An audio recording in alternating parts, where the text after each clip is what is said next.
बनारस शहर में शालू अपने 8 साल के बेटे गोलू के साथ रहती थी।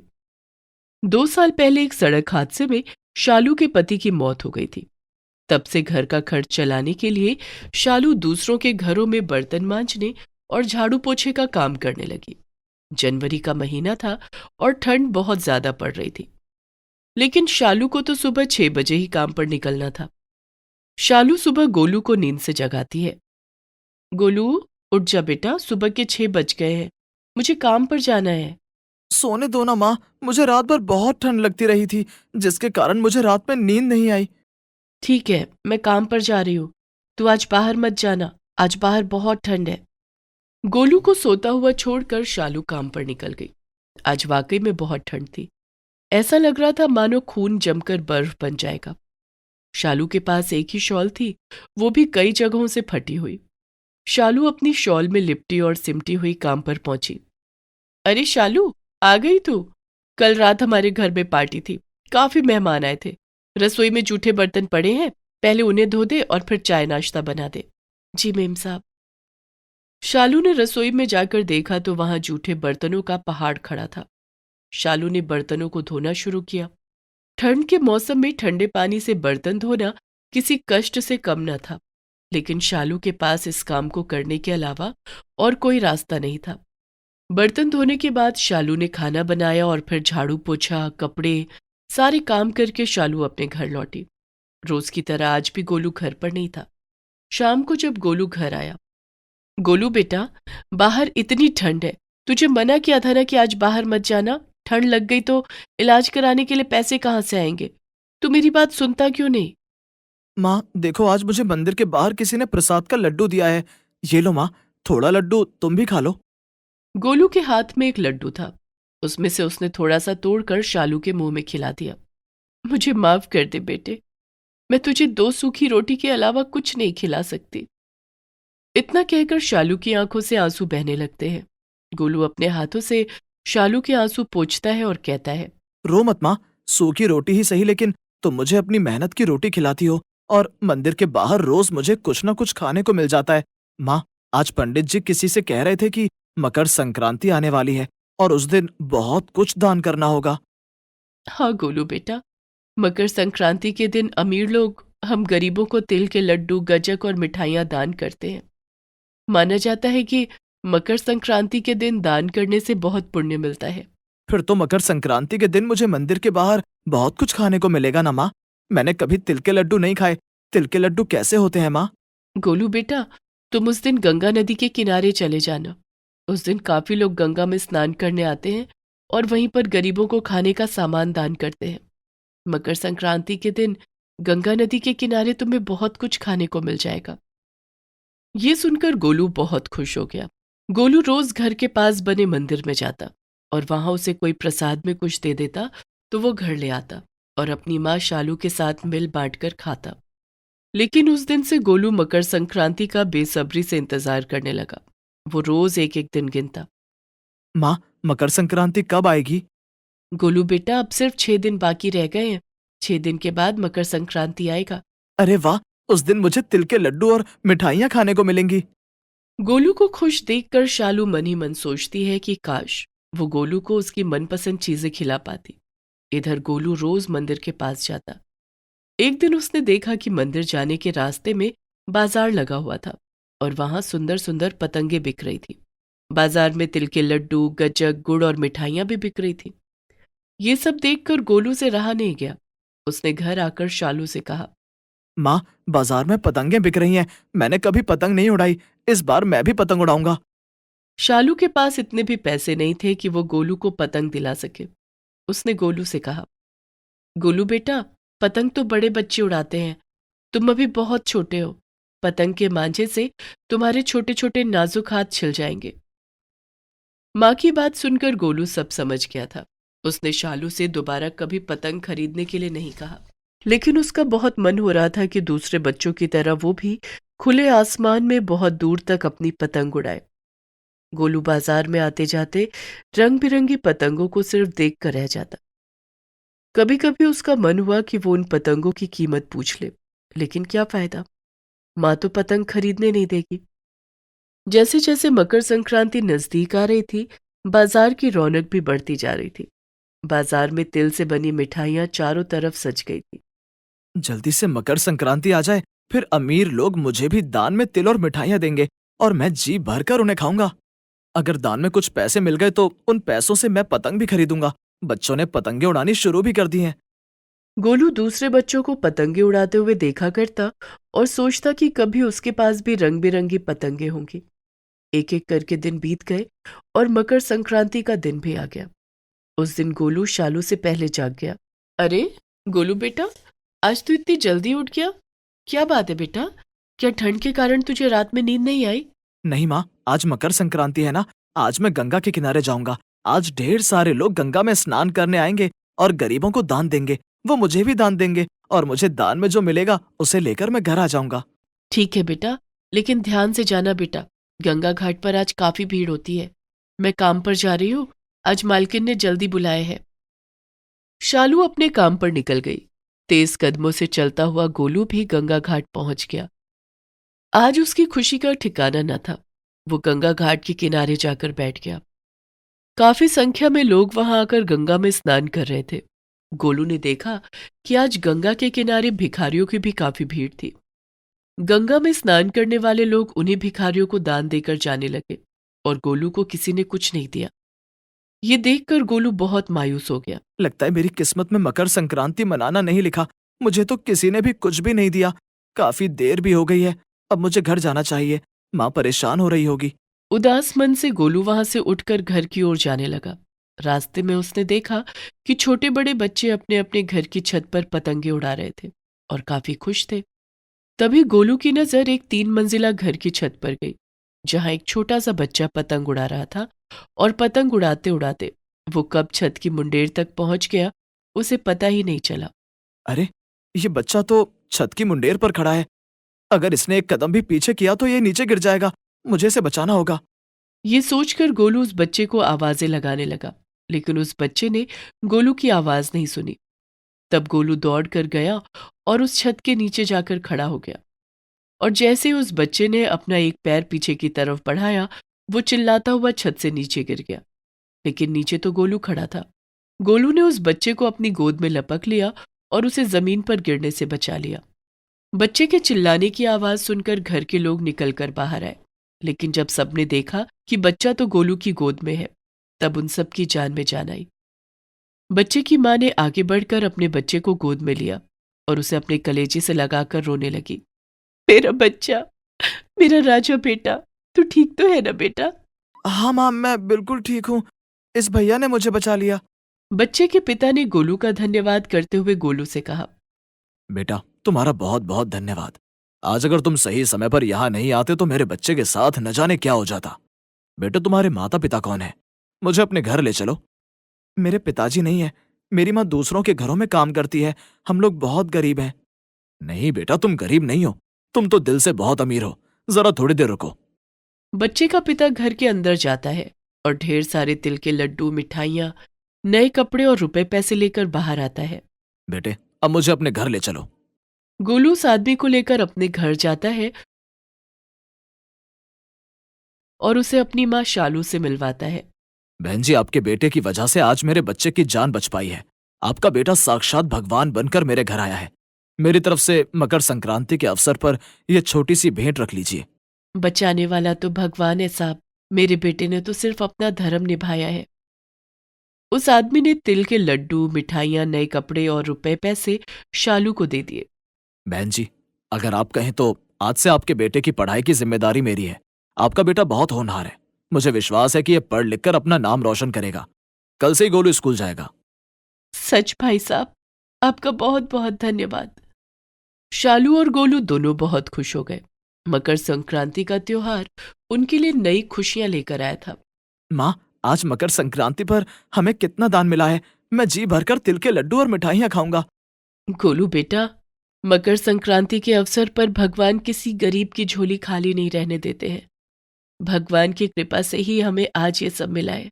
तुम जल्दी से नहा धोकर सूर्य भगवान की पूजा कर लो। फिर नए कपड़े पहनकर हम दोनों मकर संक्रांति का त्योहार बड़े धूमधाम से मनाएंगे। गोलू ने जल्दी से नहा धोकर सूर्य भगवान की पूजा की। शालू और गोलू ने मकर संक्रांति का त्योहार धूमधाम से मनाया। दूसरे दिन से गोलू स्कूल जाने लगा।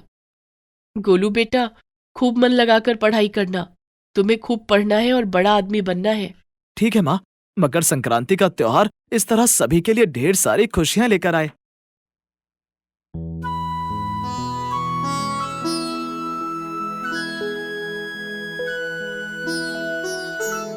प्रयासपुर गांव में शिव जी का एक प्राचीन मंदिर था। इस मंदिर की देखभाल और सारा कार्यभार गांव के चौधरी सूरजभान किया करते थे। साधना सूरजभान की इकलौती बेटी थी। साधना पढ़ी लिखी और सुंदर थी, परंतु कुछ साल पहले साधना को बिजली का जबरदस्त करंट लग गया था, जिसके कारण साधना दिमागी रूप से विकलांग हो गई थी और अच्छे से अच्छा इलाज कराने पर भी ठीक नहीं हो पाई थी। साधना अब एक अर्ध पागल लड़की बनकर रह गई थी। विक्रम सूरजभान की बहन का बेटा था, जिसे सूरजभान ने गोद ले रखा था।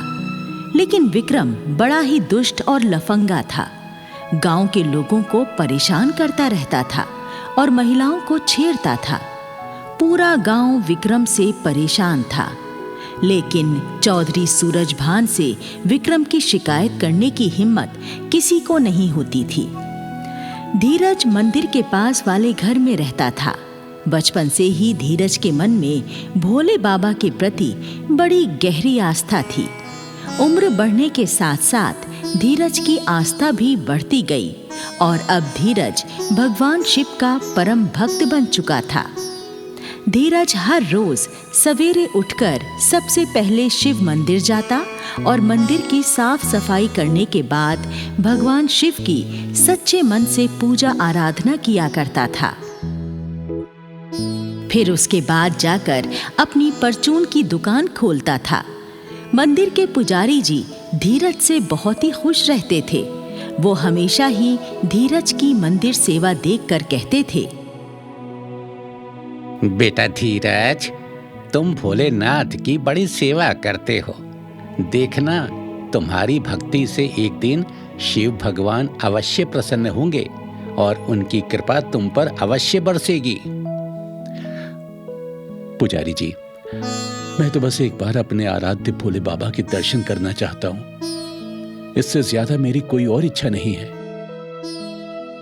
धीरज के पिता का 2 साल पहले बीमारी के कारण देहांत हो चुका था। अब सिर्फ धीरज की बूढ़ी माँ ही धीरज का परिवार थी। धीरज अपनी माँ की भी खूब सेवा करता, तो उसकी माँ कहा करती, बेटा, मैं चाहती हूँ कि मरने से पहले तेरी शादी कर दूँ। घर में बहू आ जाएगी तो हम दोनों को ही थोड़ा सुख मिल जाएगा और इस सूने घर में नन्हे मुन्ने बच्चों की किलकारियों से चहल पहल हो जाएगी। माँ, मेरी शादी की चिंता तू क्यों करती है? भोलेनाथ जब चाहेंगे तो मेरी शादी भी हो जाएगी। संसार को चलाने का काम भोले बाबा ही तो करते हैं। धीरज का शिव जी में विश्वास देखकर माँ लाजवाब हो जाती थी। इसी तरह दिन गुजरते जाते।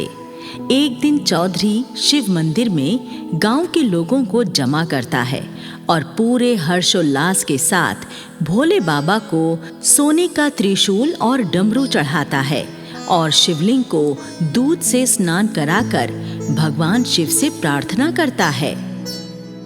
हे बाबा भोलेनाथ, मेरी छोरी पे कृपा कर दो। मेरी छोरी बावली हो गई से, आप उसे ठीक कर दो। मैं 3 दिनों तक थारे नाम का भंडारा करवाऊंगा और वो भी प्योर देसी घी में बनवा के। चौधरी सूरजभान द्वारा सोने का त्रिशूल और डमरू भगवान को अर्पित करने की खबर आसपास के गांवों में भी फैल जाती है और लोग चौधरी के इस भक्ति कार्य की सराहना करने लगते हैं। फिर एक दिन की बात है, धीरज अपनी परचून की दुकान पर बैठा हुआ था। तभी दुकान पर गांव की एक लड़की पूनम सामान लेने आती है। धीरज भैया, कपड़े धोने वाली एक साबुन की टिकिया दे दो और पैसे खाते में लिख लेना। धीरज पूनम को साबुन देने लगता है। तभी वहाँ पर विक्रम आ जाता है और पूनम को छेड़ने लगता है। ए छोरी, तड़े बेरा नाके, मैं तेरे से प्यार करूं हूं और तू मणे घास भी ना गेरती हैं? घना नखरा है तेरे भीतर। या तो मेरा प्यार स्वीकार कर ले, ना तो तड़े उठा के ले जाऊं। अरे लफंगे, गांव की बहू बेटियों को तंग करते हुए तुझे शर्म नहीं आती? ए छोरी, चौधरी मेरा मामा सा, फिर मणे शर्म क्यों आवेगी हैं? अरे मेरा सामना करने की इस गांव में किसी की हिम्मत ना है। धीरज चुपचाप बैठा हुआ सारा नजारा देख रहा था। वो उठकर विक्रम के पास आता है और कहता है, विक्रम, तेरी बदतमीजी हद से ज्यादा बढ़ गई है। ताकत और रुतबे का इतना घमंड ठीक नहीं होता। तू अपनी लफंगाई से बाज आ जा, नहीं तो ठीक नहीं होगा। रे गरीब परचूनिए, मेरी गल्ला बकवाद करन की तेरी हिम्मत कैसे हो गई रे? तू मड़े जानना के 1 मिनट में खाल ताड़ दूंगा तेरी। धीरज विक्रम को एक मुक्का मारता है और मुक्का लगते ही विक्रम धरती पर गिर पड़ता है। इतने में कुछ और लोग भी वहां इकट्ठा हो जाते हैं। लोग जब पूछने लगते हैं तो धीरज जवाब देता है, ये लफंगा पूनम को छेड़ रहा था, मैंने इसे थोड़ा सा सबक सिखा दिया है। रे तो घड़ा बदमाश बन रहा के, देख लूंगा तेने। हाँ। फिर विक्रम वहां से खिसियाना होकर चला जाता है। जब इस झगड़े का पता धीरज की माँ को लगता है तो माँ चौधरी के पास विक्रम की शिकायत करने जाती है। चौधरी साहब, आपका भांजा विक्रम बहुत ही लफंगा हो गया है। आज उसने गांव की एक लड़की को छेड़ा और मेरे बेटे धीरज से लड़ाई झगड़ा किया। आप उसे समझाते क्यों नहीं हैं? रे बुढ़ी, तड़े बहरा ना है के? चौधरियों की शान हुआ करे दबंगाई करना। मारा विक्रम जो कुछ कर रहा उसे कोई ना रोक सके है। तू जाके अपने छोरे ने समझा दे। वाह विक्रम की गैल ना उलझे, ना तो खता खा जावेगा। बेचारी बूढ़ी गरीब माँ चौधरी की बात का कुछ जवाब नहीं दे पाती और चुपचाप वहां से चली जाती है। इसी तरह कुछ दिन गुजर जाते हैं और फिर एक दिन की बात है, प्रातःकाल होते ही धीरज अपने नियमानुसार मंदिर आकर मंदिर की सफाई करता है और भगवान शिव की पूजा अर्चना करता है। तभी वहां पर पुजारी जी भी आ जाते हैं और धीरज को पूजा करते देख बड़े प्रसन्न होते हैं। शिव शिव शिव शिव शिव, ये लड़का कितनी अंतरात्मा से भगवान की पूजा करता है। एक दिन इसकी भक्ति में शक्ति अवश्य उत्पन्न होगी। हाँ। ये कहकर पुजारी जी वहां से चले जाते हैं और थोड़ी देर बाद पूजा संपन्न करके धीरज मंदिर से चला जाता है और अपनी दुकान खोलकर बैठ जाता है। फिर जब पुजारी जी मंदिर में वापस आते हैं तो क्या देखते हैं कि शिवजी के त्रिशूल पर लटका हुआ सोने का वो डमरू गायब था जो चौधरी ने मंदिर में चढ़ाया था। पुजारी जी डमरू को गायब पाकर हड़बड़ा जाते हैं। अरे, भगवान जी का डमरू कहाँ गायब हो गया? लगता है डमरू चोरी हो गया है। मुझे तुरंत ये बात चौधरी साहब को बता देनी चाहिए, नहीं तो गजब हो जाएगा। चौधरी साहब, आपके द्वारा भगवान को चढ़ाया हुआ सोने का डमरू चोरी हो गया, गजब हो गया। अरे, किसकी हिम्मत हो गई हमारे मंदिर में चोरी करने की?